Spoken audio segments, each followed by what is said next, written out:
Black holes are one of the strangest things.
In existence.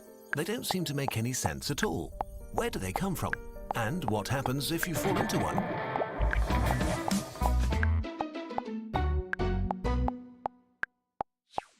Stars are incredibly massive collections of mostly hydrogen atoms that collapse from enormous gas clouds under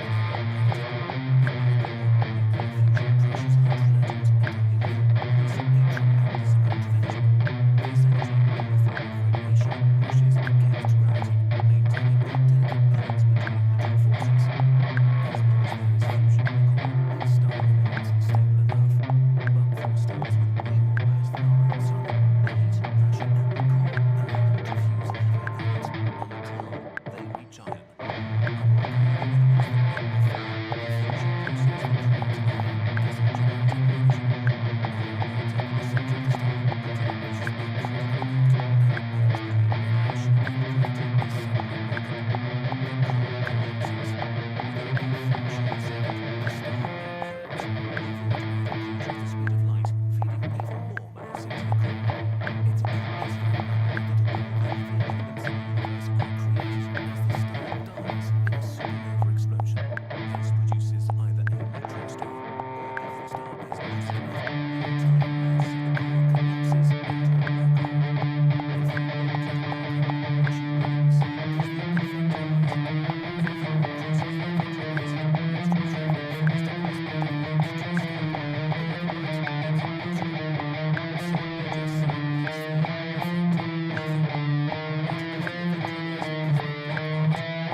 very soon after you cross the event horizon make any sense at all?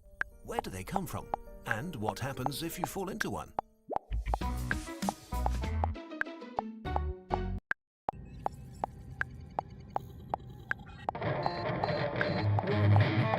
Collision imminent.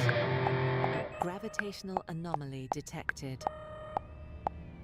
Captain, we're rapidly approaching the silo black hole for gravitational assist, but our velocity is critically high. Should we change course? No. Hold steady. Full speed ahead.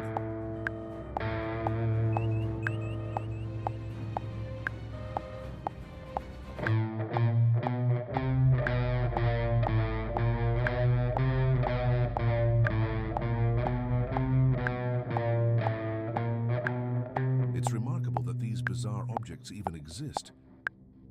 Invisible monsters of the cosmos, black holes stretch our understanding of physics to the breaking point. They're gravitational giants, so dense that nothing, not even light, can escape their grasp. They twist space, warp time, and can swallow stars without a trace. Scientists have spent decades studying their nature, hoping to unlock the secrets hidden at their core. Yet, despite our advances, black holes remain among the greatest mysteries of the universe.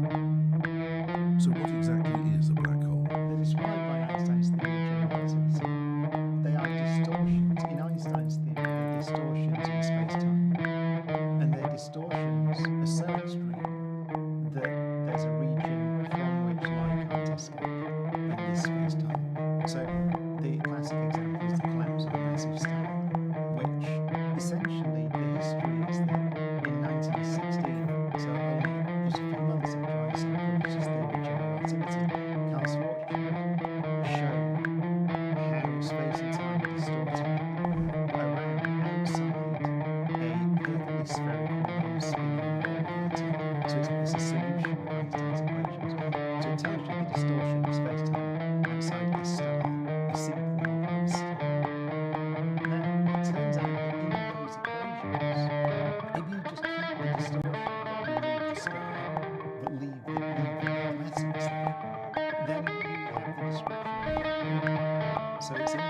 And actually, interestingly, if you allow this solution to go infinitely far into the past, and so you just have this, you kind of continue it into the past, you get a description that's not only a black hole, it's a wormhole with a black hole and two universes and a white hole and what. So it's all there in the mathematics from 1916. So they're very natural in that sense. The question becomes, as we said earlier, does nature create such things, given that it can exist? Can nature do it? And that was the debate actually into the 1930s. So Einstein, very famous paper, Einstein-Rosen bridge, that was a wormhole. That's the 30s. So they're looking at the mathematics and seeing these geometries of space-time. But the question is, can you make them? And it was really a very famous paper by Oppenheimer and Schneider just before the Second World War that showed that under certain assumptions, a sufficiently massive star will collapse without limit at the end of its life. So nothing. Once the star starts to collapse and there's no nuclear fuel left, and it exceeds the limits. There's a thing called the Chandrasekhar limit and one called the Oppenheimer-Tolman limit, I think, in neutron stars. But if it exceeds that, nothing is going to stop the collapse. So you get this geometry. There's a beautiful model of it, a rewrite of those equations called the river model of a black hole that I like a lot. So you say, what is this geometry, this strange geometry that can trap light? There's a way of rewriting the equations so that you can picture space as flowing towards this thing or into this thing, let's say this black hole. And you see that there's a region of space surrounding this collapsed star where the river of space is flowing at the speed of light inwards. That line is known as the event horizon of the black hole. But the river model is nice because you can see why things can't get out, because it goes fast in light once it's inside. So you can see that a light ray, a photon, let's say, emitted outwards on the horizon. But you can imagine it being emitted in a river. Imagine it like a fish that's swimming in the river. And if the river is flowing inwards same speed that the fish can swim, then the fish just stays there. Right, so it's swimming as fast as it can, but it's frozen on the horizon. It's a beautiful model of what happens to light. So you can imagine light is frozen on the horizon. The river of space is flowing at the speed of light.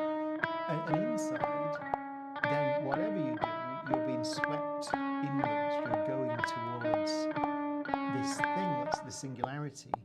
But actually, there's a more, I think, a nicer way of seeing that. So if you get any general relativity textbook, you will see the singularity described not as a place in space, but a moment in time.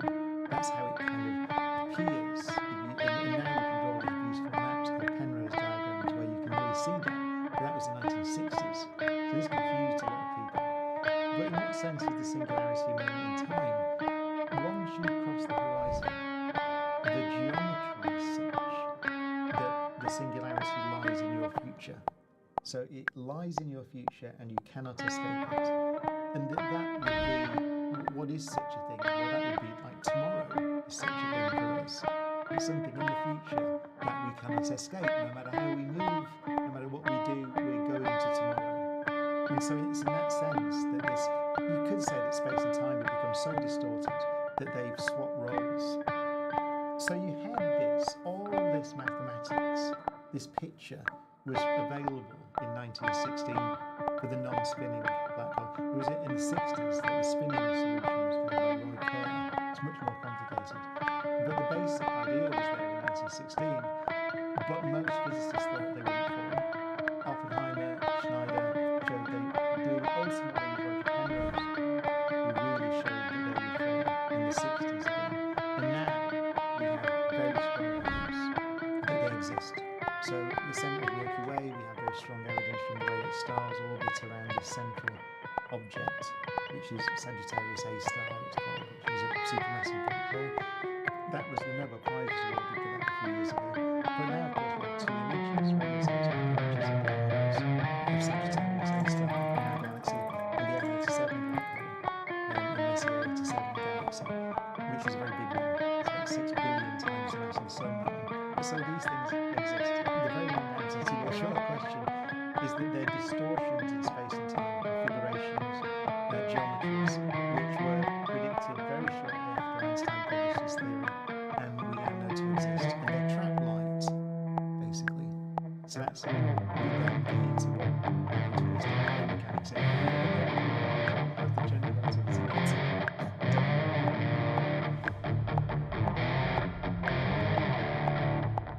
Well, Captain, this didn't work out last time now, did it? Yeah, but this is a different era. This is Sagittarius A star, a supermassive black hole. Now send the beacon out.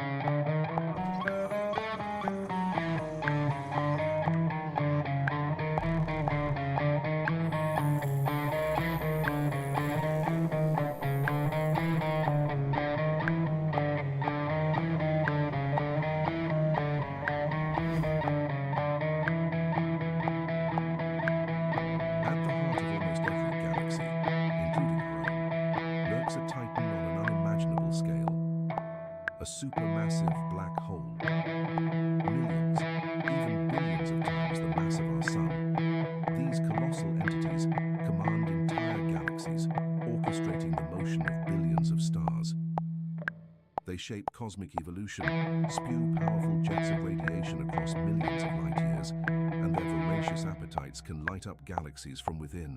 Yet, as mighty and influential as they are, their origins remain a mystery. How do supermassive black holes form? I think it's probably suspected now they're formed by direct collapse of matter shortly after the Big Bang. Not quite a way after, but they essentially collapse directly. The other option would be some kind of merger between lots of black holes that form from the collapse of stars. I think, because this is current research, current understanding is they're probably formed by direct collapse. The model is not complete yet of how those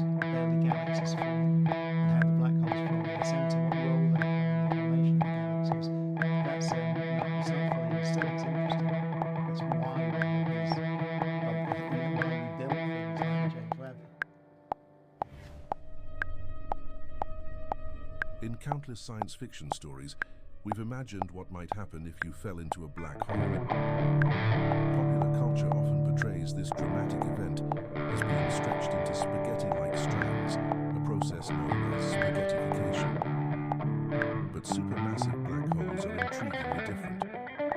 Because of their immense size, some scientists suggest you might actually cross their event horizon without immediately feeling any dramatic effects. But could you really survive, at least for a moment, inside one of these cosmic giants?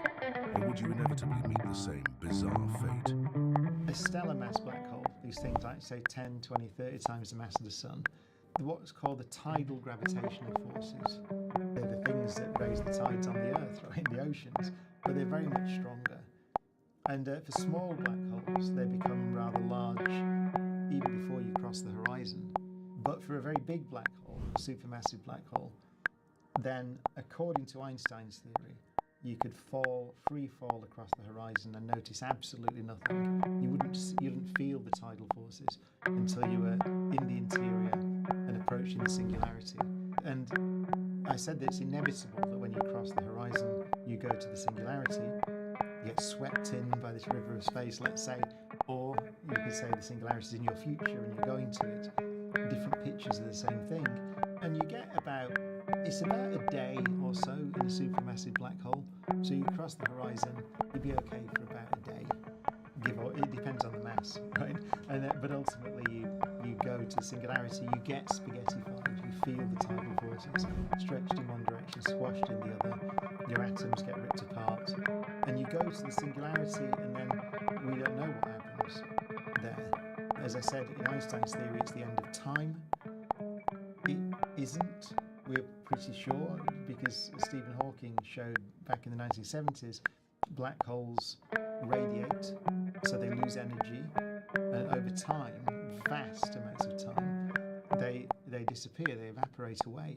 And so the end of time isn't in there, because ultimately everything comes back into the universe again. But that's where it gets interesting.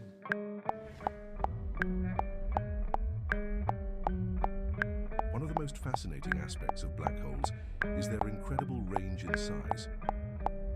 From relatively small stellar remnants, just a few times the mass of our Sun, to enormous galactic cores, these mysterious entities vary wildly. Yet scientists have discovered examples even larger than expected. Some supermassive black holes are so gigantic they challenge our very understanding of physics, raising questions about how such enormous objects can even exist without breaking apart or destabilizing their host galaxies.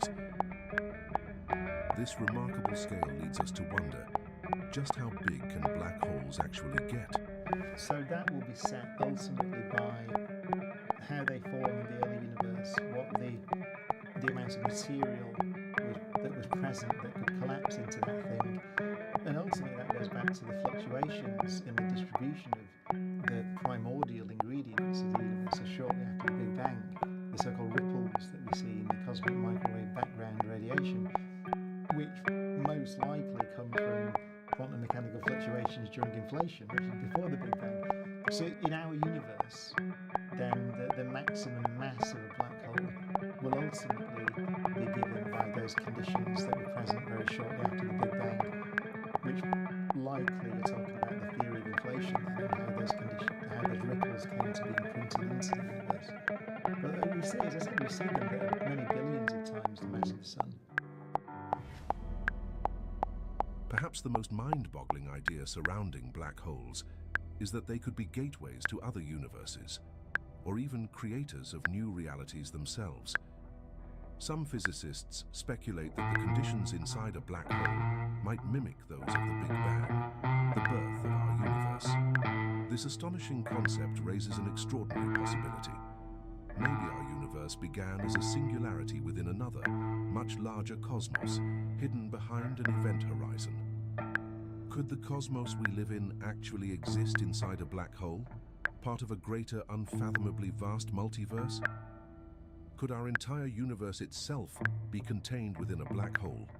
I think no, in the sense that the reason I hesitate is so one of the observations, to go back through history, about a black hole that was known very early on in the 1970s, but Jacob Bekenstein showed that you can ask questions about the information content of a black hole. What happens to information that goes in?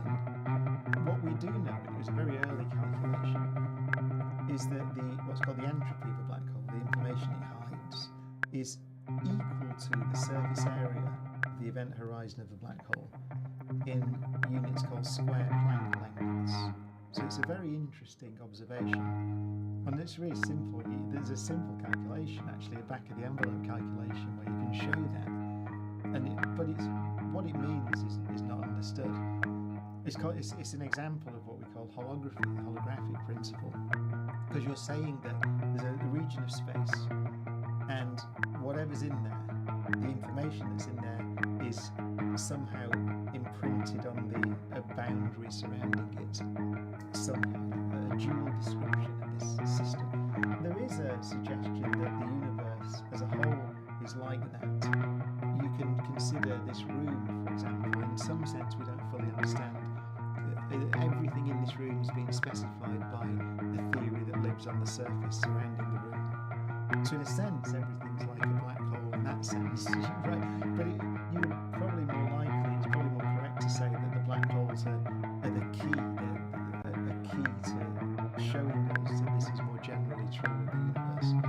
So I don't think you can argue that we're all in the interior of a black hole, not least because at the moment, at least, our universe, as far as we see it, is going to exist forever and is accelerating in its expansion. And so it doesn't seem to me that you can make an argument that somewhere in this universe, as we're sat here now, there is an end of time waiting for us, as there would be inside a black hole. I hesitate because there are kind of pictures that suggest that at least these holographic principles can be applied more widely. Right? But I wouldn't go as far as to say we could be living inside of a black hole of the way we understand them.